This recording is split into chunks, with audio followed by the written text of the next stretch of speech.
Usashaqekile umphakathi waseMthwalume kuvundululwa idumbu ezimbili izinsuku zilandelana emahlathini nasemobeni endaweni eyodwa.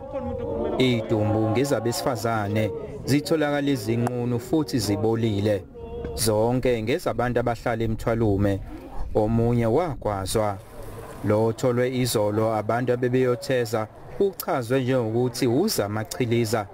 Mangifika lapha ngifika kukhona umzimba olahliwe phakathi ezihlahleni. Walahlwa phakathi ezihlahleni umuntu wase emthatha amahlamvu wasemboza ngaphezulu emboza umzimba. So ngasusa lamahlamvu ngaphezulu ngase ngibona ukuthi umzimba womuntu la ngase ngibathethe umzimba womuntu. Lezi zimo zithinta kakhulu abantu besifazane. The lady ebeyikhuluma sike sahlala nabo phansi sibheka ama strategies ukuthi iziphi izinto kufanele sizenze and savumelana ukuthi kufanele siqale indlela eziyaphambili mhlambe ama support group nazo zonke izinto ezingazenza ukuvikela ukuthi abantu besifazane bangabulawa ngalendlela. Abezombusazwe basigxekile lesenzo.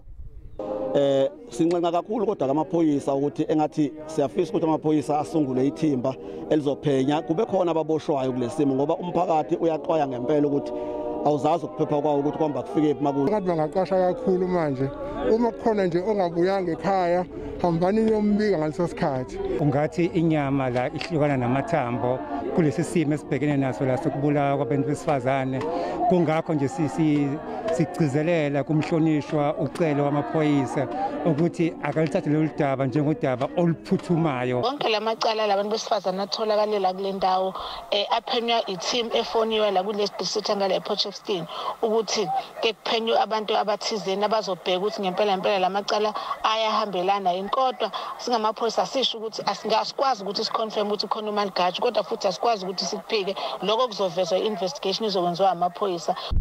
Umnikazi weplazi likaMoba lapho kutholakala khona idumbu ukhiphe umkomelo ongango 20,000 wamarandi ukukhuthaza umphakathi ubambisane namaphoyisa ngolwazi olungase liholele ekubanjweni komsolwa. Ezindabeni ze SABC nginguvusi Khumalo eMthwalume.